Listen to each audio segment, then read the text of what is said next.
Wellness tips sa Health Check Plus.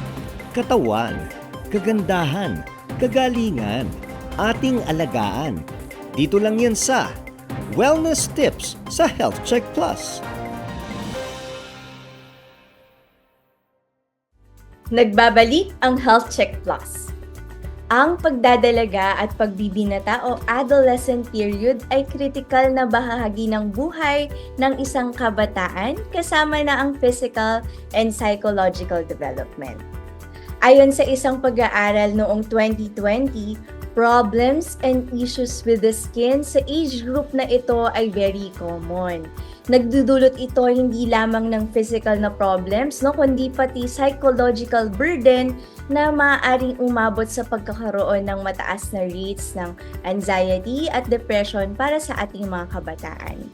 Kaya naman, para pag-usapan ang importanteng topic na ito tungkol para sa pangangalaga ng skin ng ating kabataan, kasama pa rin natin si Dr. Ian Christiansi. Doc Ian, magandang araw po sa inyo. Hello, magandang araw po ating mga ka-health checkers. It's nice to still be here. Doc Ian, let's go straight to the interview. Alam niyo po, marami po kaming tanong tungkol dito. Pero sa inyong practice po, ano po ba yung mga most common skin concerns na dala ng inyong mga kabataang mga pasyente? Okay, so let's define kabataan first. Kasi 'di ba, ang kabataan, ano yan, parang general na mga, kumaga, ang age ay hindi pa ganun ka-mature. So that includes the teenager, kahit po nabanggit nyo kanina, Teacher Ellie, na yung mga teenagers, yung mga mainly. Pero kabataan pa rin naman yung mga babies, gano'n, o yung mga mas younger, di ba? Kasi bata pa rin naman sila. Kaya na baby sila. So usually po, depende dun sa age group kung alin po yung mas common na problem. So yung mga bata po, yung mga babies, ang mga common concern po talaga dyan is yung mga eczema na tinatawag o yung mga may rashes or may mga allergy sa iba't ibang mga products. Tandaan po natin mga ka-health checkers na ang eczema ay isang common term or kumbaga isang generic term para po sa sakit sa balat na nagkukos ng inflammation or pamamaga po dun sa balat. Ibig sabihin, dahil po namamaga yung balat, kumbaga nagkakaroon ng anong problema, nakakamot po natin, nagiging inflamed, doon po siya nagkakaroon ng rashes. So yun po, yung eczema ay isa pong parang generic term for a problem sa na common sa ating mga kabataan or kumbaga mga babies or mga usually mga lower age group, mga 5 below, ganon. Tapos sa mga teenagers naman po natin, usually mga nag-hit na ng puberty, usually starting 11, ganon, pataas, yung mga pinaka-common problem po nila is yung tinatawag nating acne vulgaris or yung kumbaga mas kilala sa pimples or acne. So yun po yung mga common natin sa mga ganitong age group. Doc Ian, pag-uusapan po natin mamaya ulit yung acne, kasi napakadami namin pumapasok na tanong tungkol dito sa pimples na ito. Pero daanan lang natin ng konti dun sa nabanggit ninyo sa mga babies, na may allergies or rashes. Alam niyo po, marami pong mga products na lumalabas din ngayon at madalas may mga tinatapal ang ating mga magulang na health checkers sa mga rashes na ito. Ano po yung advice ninyo para sa ating mga health checkers para hindi po mag-worsen or mas mabilis na gumaling yung mga rashes tulad ng mga eczema sa mga babies? Okay, generally po kasi sa mga babies po natin, kaya po sila mas sensitive dun sa mga eczema na tinatawag or inflammation sa katawan kasi hindi pa ganun ka-mature yung balat nila sa katawan. So usually po yung mga commonly na kaya na ng balat ng someone who's adult, commonly po ang kapag sa baby, it will be a little bit too harsh. So, ang importante po na gamitin, kaya po mayroong mga products na specifically marketed for babies. Kasi yun po talaga yung mild enough to deal with immature skin. Kumbaga, yun po ay ginawa para po sa mga balat na uri ng kanila. Now, na-mention po ni Teacher Ellie yung paggamit po ng mga tapal-tapal. So, generally po, dahil po sa tradisyon natin na ginagawa naman talaga yun,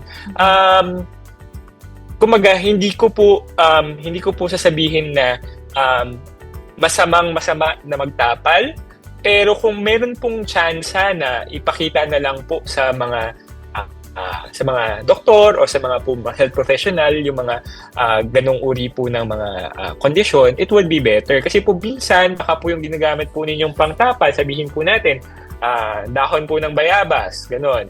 Pero masyadong mainit yung kasi nilanggasan or masyado po naging matapang yung solution. Baka po mag-lead pa po ng further na problema doon sa mga bata. So kumbaga dahil nga po sensitive na sila by default, mas ideal po na hindi na lang po natin solusyonan ng tayo po mismo. Mas mainam po sigurong ipakonsulta po sa sa taong may specialista or sa mga tao po mas merong alam sa ganung uri po ng kondisyon. Kasi po sensitive na po by default yung problema nating sa mga bata eh. So kumbaga kapag naging too harsh pa yung mga ginagamit natin, hindi naman natin malalaman yun agad kung nasa bahay lang po tayo, mas mainam po na let's be more careful about it. Tsaka kung kwari po yung mga bata, hindi rin po maganda na na niraram nyo ng sobra yung balat nila kasi kumbaga dahil sensitive po yun, mas madali po sila magkakaroon ng rash eh. So general tip lang po kapag sa mga bata, make sure that their skin is dry. Kumbaga hindi po kumbaga 'di ba kaya po yung mga bata nagkakaroon ng mga rashes sa diaper kasi po commonly naiiwan na basa yung mga lampin nila or diaper nila kaya nagkaka-rash. So pag ganun po, mas maganda na madalas pong nababantayan na hindi po basa parati yung diaper po nila. Tapos yung mga ginagamit po nilang mga products, yung specific po sana para dun sa balat po ni baby kasi mas sensitive po talaga yung balat nila. Hindi po siya kaartihan lang, pero yun po talaga yung kumaga development ng mga bata po sa edad na yun.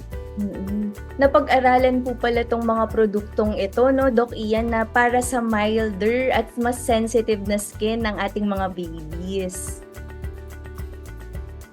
Yeah, tama. Kasi the needs of an adult, katulad natin, mga balat natin, generally mas mature na yan kumpara sa mga bata na humaga hindi pa ganoon ka well-developed kumpara sa atin. Kaya dapat mas mahal talaga yung mga ginagamit natin na pinag-aralan for the longest time.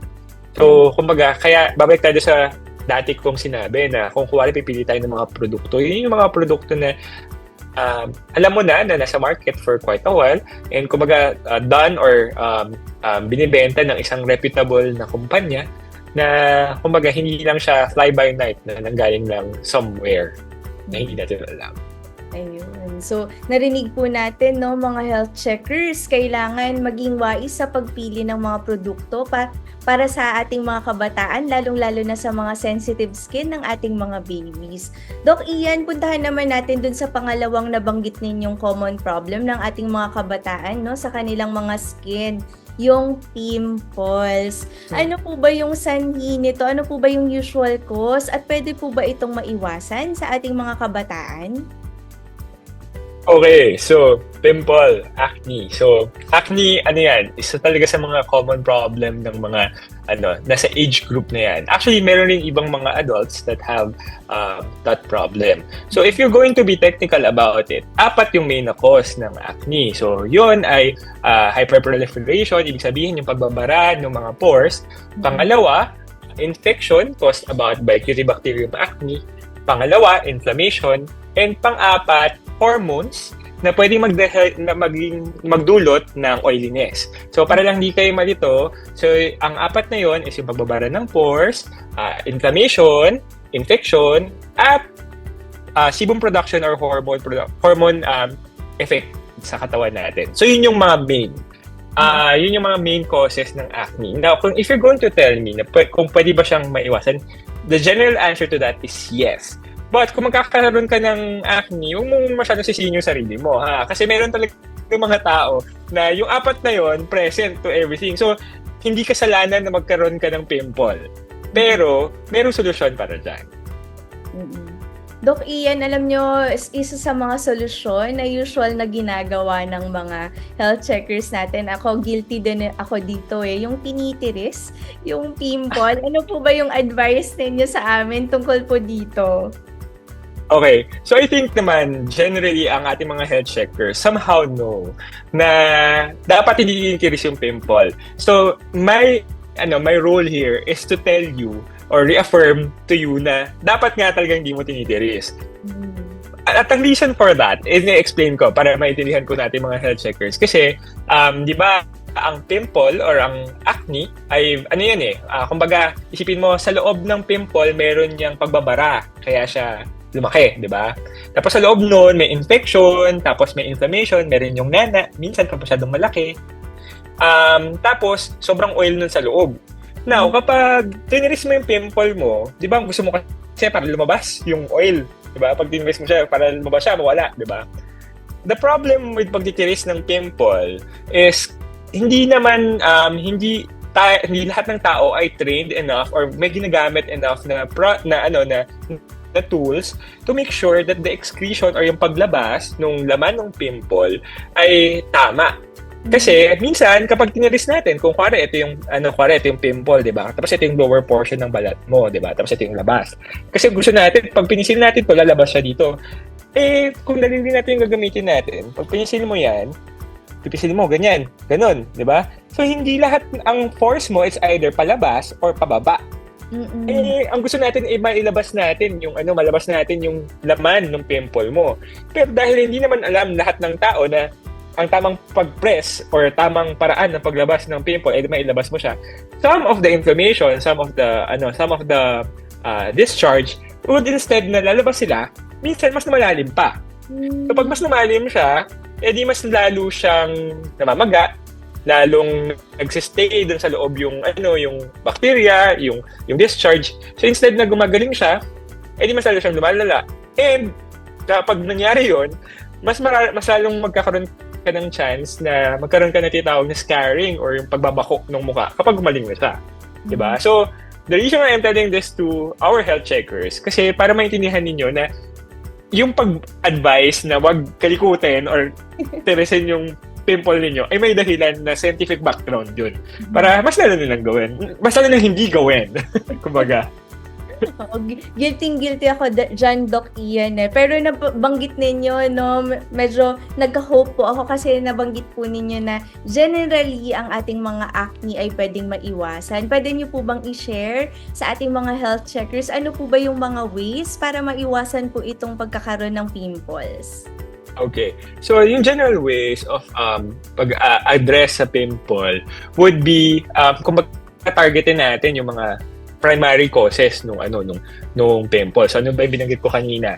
So, una, yung pagbabara ng pore. Pangalawa, inflammation. Pangatlo, infection. And pang-apat would be yung excessibong production. So, generally, para mabawasan yung pagbabara at para mawasan yung oil, kailangan syempre hugasan natin yung mukha natin. So, kumbaga, the ideal way for you to make sure that your face is clean is to wash it.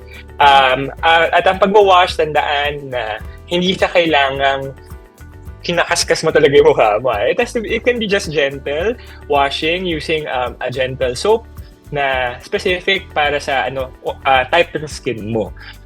Tapos gusto ko rin sabihin sa ating mga health checkers na ang pag-wash ng face, kung kaya mong twice a day, it would be more ideal. Pero hindi siya dapat super dalas naman ha. Anything that's sobrang dalas is bad too kasi you're stripping off the natural oil naman ng balat mo. Baka masyado ka naman maging dry at magkaroon ka rin ng pimple pa. Second would be, di ba sabi ko, oil production. Isa kasi sa mga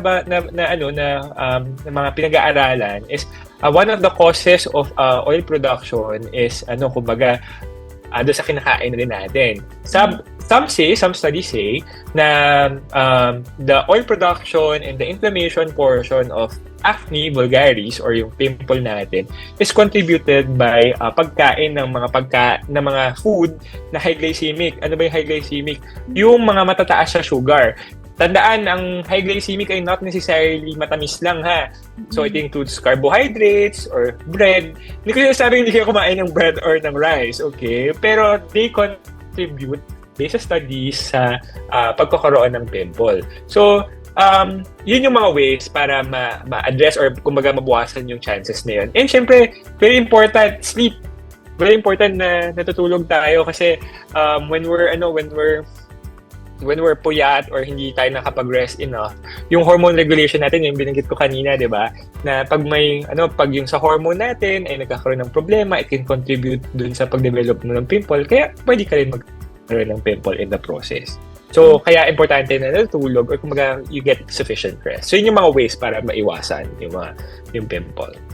Dok Ian, napaka-practical ng mga sinasabi niyo sa amin, no? Parang easier said than done, no? Iniisip ko pa lang siya, parang very simple, pero admittedly, ako din parang iniisip ko, oo nga, no, kailangan hindi sobrang dalas yung pag-wash ng face, ganyan, no? Buti na paalalahanan po tayo ni Doc Ian na dapat lahat ng sobra ay hindi dapat ginagawa, ano? So, Doc Ian, balik lang tayo ng konti dun sa mga skincare product. Pero ito ay na-touch ninyo nung pinag-usapan natin about yung mga problema sa babies, no? So, paano naman po sa ating mga teenagers? Paano po yung malalaman kung safe itong mga product na ito para sa ating mga teenagers? So, kung ang tanong natin ay safe, babalik rin tayo sa sinabi ko kanina na kailangan reputable yung source ng pinanggalingan ng produkto. Now, the next question, will it be suitable for them? Kasi, kumbaga, safety is one, suitability is the second. So, kumbaga, dapat bang ginagamit mo tong product na to kung ikaw ay may acne? Tandaan natin na one of the reasons for acne formation is excess sebum, excess oil, kumbaga. So, kailangan ang ginagamit ng mga product would somehow not cause too much oil production.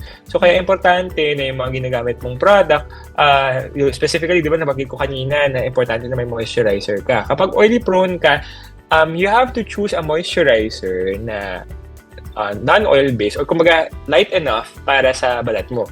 Mali yung idea na kapag may pimple ka, hindi ka na dapat nag-moisturizer, ha? Hindi yun totoo.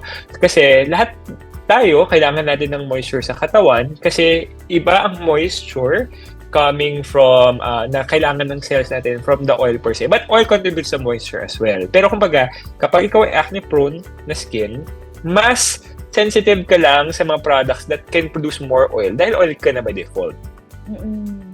Okay. So, kailangan tamang produkto yung pagpili natin, no, Doc Ian? Tapos, Doc Ian, meron po tayong tanong dito sa isang health checker, no, na nanay. Kailangan po ba niyang ipa-sunscreen ang kanyang teenager na anak? Lalong-lalo na po mahilig daw po itong mag-basketball. Okay, so magiging parang sirang plaka ako. Yes, definitely yes. Kasi, explain ko lang po dito ating health checker na mommy, ha.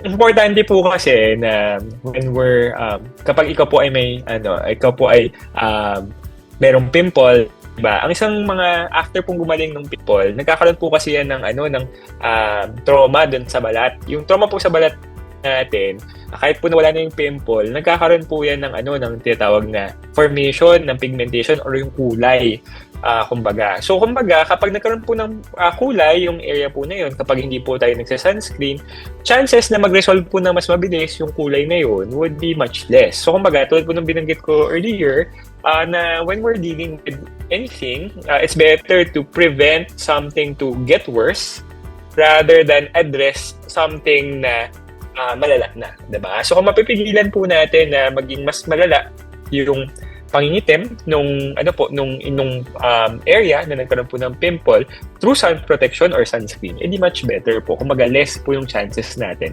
na mas poproblemahin natin siya. So, yes na yes po ang sagot dyan, mami. Mami ka health checker.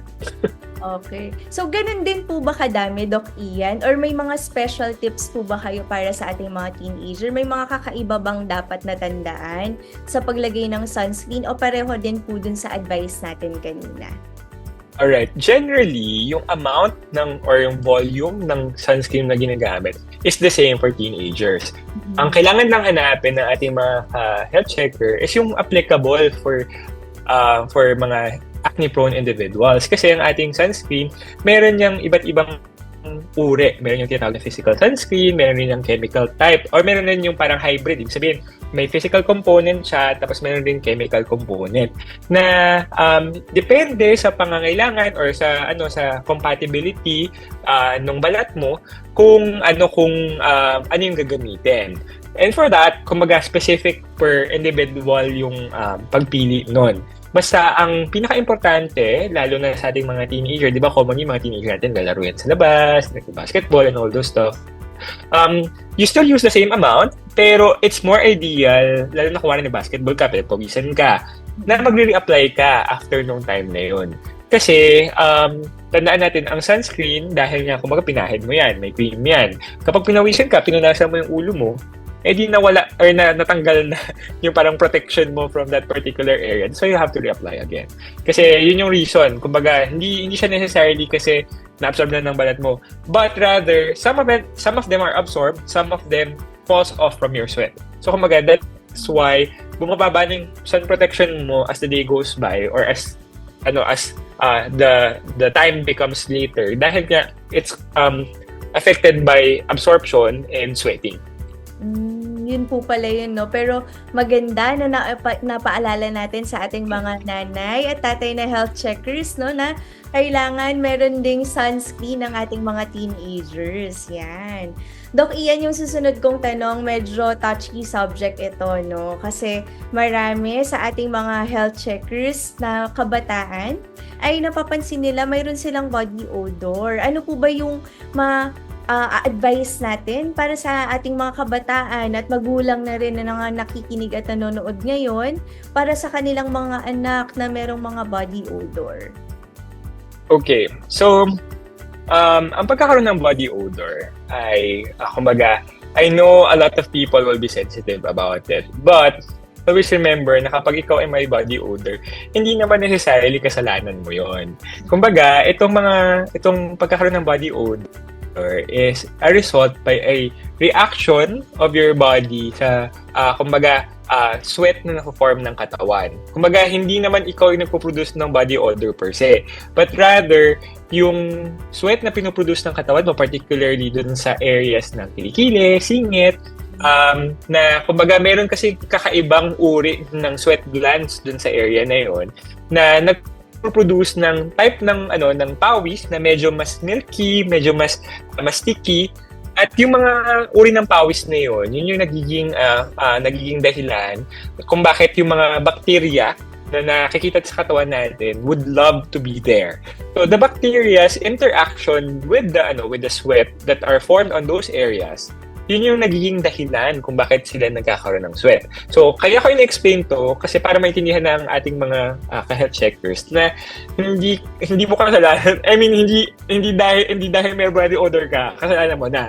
But syempre may contribution ka to that. So, kumbaga, ang main important thing if you have a body odor is you have to make sure that your body is clean. So, how do you make sure that it's clean? So, syempre, dapat naligo ka kung kaya mo twice a day, much better. And kung kaya mo ma-regulate yung sweat production dun sa'yo would be good. Okay? So, kung kaya natin ma-regulate yun, edi magbabawasan yung chances ng body odor natin. So, very practical tips, no, from Doc Ian, maligo at i-control yung ating mga sweat production. Doc Ian, dun sa nababanggit nyo bang sweat production, kasama po ba dito yung pagkocontrol, paglalagay po ba ng mga deodorant, ganyan? Kasi marami pong mga nanay at tatay ngayon ay takot din na i-advise ang kanilang mga anak na basta-basta lang gumamit ng mga deodorant ngayon. So, ano po yung mga advice ninyo tungkol po dito? Actually, like yung nabanggit ko sa ibang mga products na ginagamit sa katawan, yung pag-use ng deodorant ay kumaga pinag-aralan din siya. So, it's ideal na yung mga products na pinag-aralan at kumaga in-study or minamanufacture ng mga reputable na brands, relatively, kumaga, in terms of safety, they're safe. Kumbaga, but it's not necessarily suitable for you. Kasi tandaan natin yung mga pinapahid natin as deodorant. Meron siya rin iba't ibang klase. Merong tinatawag na deodorant lang, ibig sabihin tinatanggal lang yung amoy kumbaga namamask ng kabango yung kasi deodorant. Kumbaga you remove or the odor from the body. Meron rin tinatawag na antiperspirant. Yung antiperspirant naman is different from deodorant in such a way that antiperspirant tries to regulate the sweat production. Di ba sabi ko kanina, yung reason kung bakit tayo nakakaamoy is that yung sweat natin ay nag-interact dun sa bacteria sa katawan causing the odor. Yung bacteria na kumakain dun sa sweat or that loves the sweat is the one that causes the odor. So kung mapapigilan natin na mag-produce ng sweat dun sa area na yun, hindi mo lang kakainin yung bacteria, hindi ka mangangamoy, di ba? So, aside from that kasi, syempre meron rin tayong tinatawag na yung parang body na sariling odor na nanggagaling sa atin, depende rin sa kinakain natin. So, yung mga ganong bagay, it's something that will be help manage by these products, which is an antiperspirant or a deodorant and pagliligo ng madalas. Pero kung kuwari meron ka pa rin ganon na ibang problema, merong other clinical treatments that we can do sa clinic. So for that one, you can consult a specialist or a doctor for it. Kasi merong options.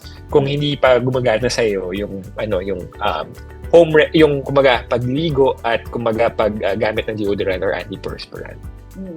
Doc Ian, nabanggit na din po ninyo yung pagkokonsulta sa ating mga espesyalista, lalong-lalo na sa ating mga kabataan. Kailan po ba dapat magpakonsulta ng mga espesyalista tulad po ninyo, lalong-lalo na po sa mga problems or issues sa skin? Okay, so kung kumwari yung problema mo sa balat, particularly sabihin natin may acne ka, may acne.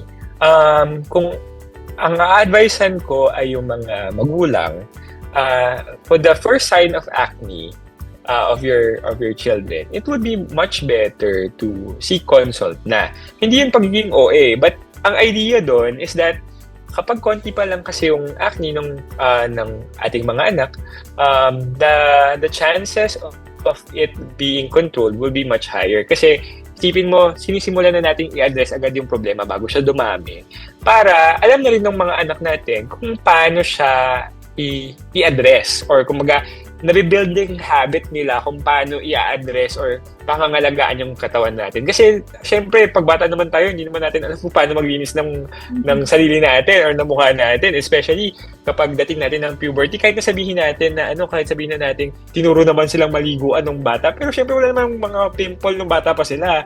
So, syempre, when it's new and it's something that's a little bit scary, especially for our teenagers, kasi syempre, nakaka-conscious yung marami kang tagihawat, diba? So, it's something na would be better addressed by seeking consult from your doctors. Kung hindi ka naman available, kumbaga natatakot ka baka mahal or masyadong it would be more ideal to stick with the basics. So linis ng face, like what I mentioned earlier, specific for acne-prone individuals. But kung kuwari hindi gumana yung mga that modality, I would highly advise na mag-seek na kayo ng consult agad sa doktor. Kasi kung sasabihin na, mahal naman na konsulta sa doktor. Isipin na lang po natin, hindi po mas mahal kung mas marami ka nang na-try na products pero hindi gumana.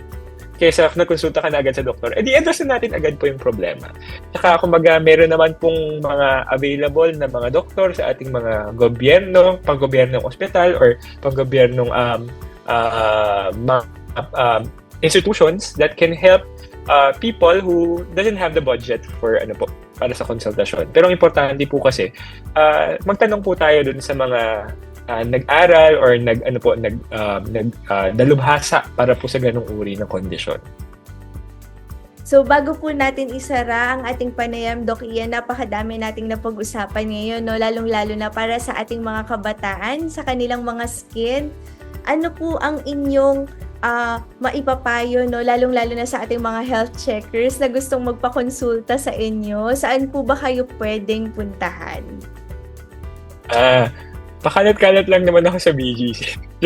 Just kidding. Actually, yung clinic ko po ay nasa sa Benchken Expert po sa may BGC, sa may 5th Avenue.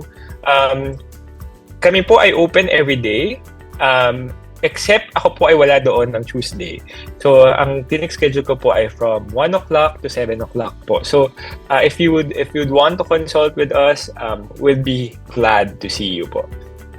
Just a reminder lang po to everyone na hindi lang naman po ako ang doktor. So, kumbaga, marami pong specialista at marami pong doktor na pwede pong pagkonsultahan ng inyong problema. Basta po ang importante, mga ka-health checkers, kapag tingin po ninyo ay hindi gumagana yung mga produkto or yung mga pangunahing ginawa po ninyo sa inyong balat or mga problema, mas mainam pong ikonsulta natin sa mga doktor yung inyong ganyang problema. Kasi po, mas maaari tayo magkaroon ng problema kapag po tayo ay nag-google lang or nag-search lang. Wala pong masamang mag-google or mag-search.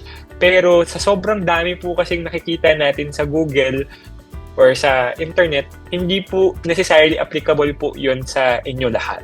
So, para lang rin po matulungan po kayo na mas masolusyonan agad yung problema, it would be much better po to seek the opinion or the expertise of a doctor na kumbaga yun po ang ginagawa niyo sa buhay. Kumbaga parang ano yan parang sa paggawa po ng bahay, di ba? Ang paggawa ng bahay, kapag may tulo yung bubong, papagawa mo sa karpentero, di po ba? Pero hindi po natin kumbaga kung kaya natin gawin, pwede naman. Pero the more ideal thing is if the problem is not that worse yet, nandito naman po kaming mga doktor para po tumulong at kumbaga kayo po ay mapagaling, kumbaga. Kasi yun naman po yung una namin gusto. At alam ko po marami sa inyo nowadays na natakot dahil baka mahal po ang doktor. Ulit po sinasabi ko lang po na marami pong other means of consulting with a doctor at hindi lang po siya necessarily sa mga pribadong doktor. At kumbaga po, ako po ay naging produkto po ng isang government institution, kaya po ako po ay naniniwala na kapag concerned po sa health ay kailangan po natin solusyonan. Meron po talaga mga institution na pwede po. Mahaba lang po ang pila kasi po alam naman natin na ang ating healthcare system sa bansa ay hindi po ganun kaganda, pero ito po ay available po para sa lahat. Maraming salamat, Doc Ian, para sa pag-inform sa ating mga health checkers kung saan po kayo at saan sila pwedeng magpakonsulta. Para isarado naman ng ating kwentuhan, Doc Ian, ano po ang inyong huling tip para sa ating mga health checkers sa kanilang pangangalaga at pagpapanatiling healthy skin, bata man o matanda? Okay, so babalik po tayo dun sa unang-una kong sinabi. Always remember, when you're taking care of your skin, it has to be easy. EAS. Ibig sabihin, you can do it every day. Pangalawa, accessible para sa'yo. And pangatlo, simple. Kasi pag nagagawa mo yun every day, nagagawa mo ng simple at accessible sa'yo, edi may ma-maintain natin healthy yung skin at katawan natin. Di ba? Maraming salamat po muli, Dr. Ian Christiansen. Thank you, Teacher Ellie. Thank you po for having me. Ayan, mga health checkers, dapat nating tandaan ang mga kaalamang binahagi sa atin ni Doc Ian Christiansen para sa kumukutitap na balat para happy at healthy. Mabuhay po kayo.